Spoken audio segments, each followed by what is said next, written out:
only one thing what I want from UFC Tuesday. You guys have to put me on #1 pound for pound fighter in the world because I deserve this. And UFC undisputed UFC lightweight champion, 13-0. 13 in UFC, 29 in all my pro MMA career, you know. Oh, I think I deserve it. One more thing. I want to say thank you, Lorenzo Fertitta. Thank you, Dana Hunter. Oh, guys, thank you so much. And of course, I don't forget about Joe Silva who signed me here in UFC. Joe Silva, thank you.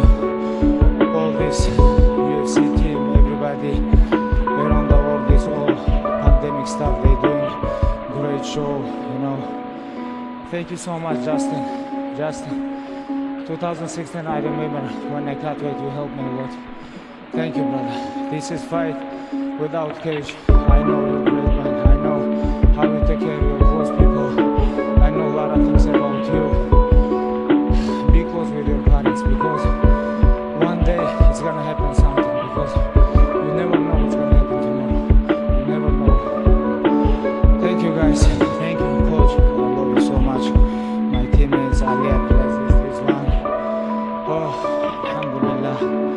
Today is my last fight here in UFC. So as you put the